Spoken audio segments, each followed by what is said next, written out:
ear is the human organ the public speaker is most likely to try to impress as he makes a speech. But did you ever think of the importance of the eye? The importance of what the listener sees as well as hears?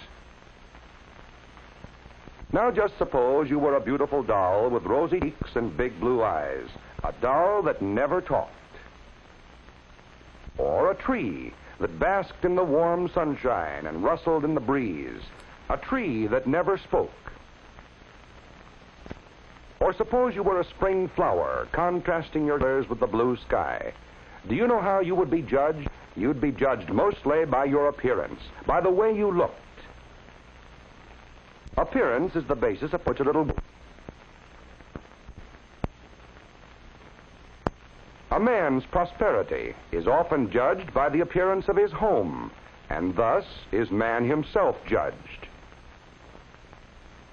Yes, appearance is important. Appearance is a powerful factor, and appearance is something you can control. In public speaking, your appearance may make the difference between a good speech and a poor one. Your appearance may help convince your audience you know what you're talking about, or it may convince them you don't know what you're talking about. A good appearance is something that everyone should strive for, something everyone can accomplish. It begins with the feet. Seems strange, but having your shoes shined will help you make a better speech.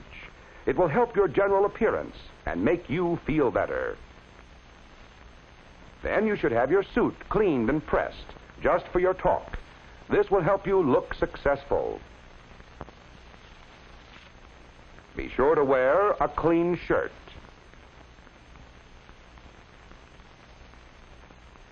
And your favorite tie.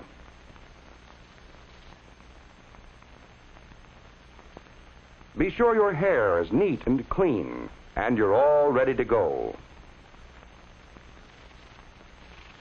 Yes, sir, you're all dressed up and you're ready to go. You feel great, but wait a minute. There's a lot more to appearance than just having your necktie straight, your hair combed, and your teeth brushed. The most important one element of your appearance is your posture. Your posture may be more convincing to your audience than the words you say to them. Depending upon your posture, this can be good or bad. Because your audience subconsciously judges you as much by what they see as what they hear you say, and they'll see you before they hear you. The effectiveness of a brilliant speech can be greatly diminished by poor posture. Why? Because your audience thinks about what they see as well as what they hear. If your posture is poor, your audience thinks, this poor fellow isn't sharp. He's weary and confused. He doesn't care about us, and he probably doesn't know what he's talking about. And you are puzzled. Why has your speech failed? Mister, you don't look good, that's why. What your audience sees is so bad they can't hear what you're saying. Now, good platform posture can be accomplished by anyone with a little effort and concentration. Good posture is first a physical matter. The body should be held erect and tall with the head up.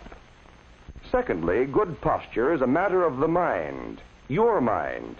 In your thinking, you must convince yourself you will think tall, talk tall, stand tall, and walk tall.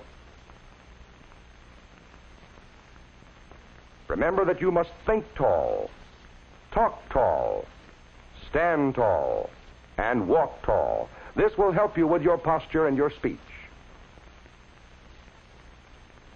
Now, good posture serves more of a purpose than just making you look better.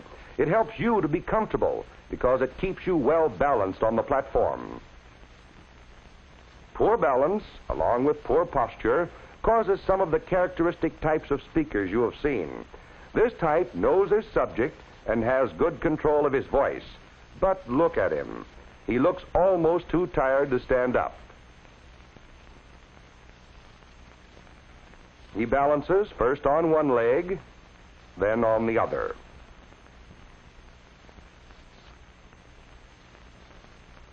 He's the tired farm horse type.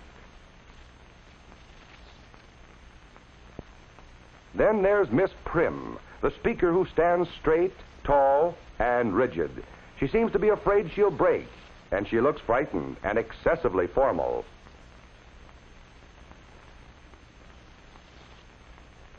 She keeps her feet clamped tightly together. We know her as the telephone pole type. Next we have the He-Man athletic type. You've often seen him. He stands with his shoulders back and his stomach out, and his feet wide apart. He looks undignified, and soon his awkward posture tires him, and he rocks back and forth for relief.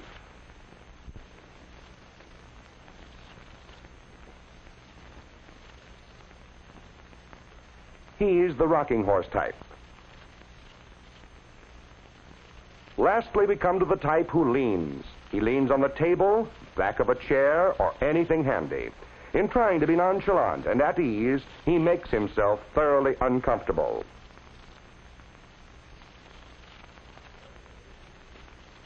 He is the turtle type. All four common types look awkward, partially because they're off balance. Good balance results from having the bodily weight well distributed on both feet, and in having the feet just the right distance apart for comfort. You can determine this distance by making the knee test. Place the palms of your hands on both knees and make an easy circular motion with the hands and knees. If your feet are the correct distance apart, the weight will be evenly distributed as you change position. You'll be well balanced and comfortable. You'll look poised and dignified. With your feet too far apart, you'll have difficulty in standing up. Because you're off balance, you may fall either forward or backward. With your feet too close together, you're still off balance and you're uncomfortable.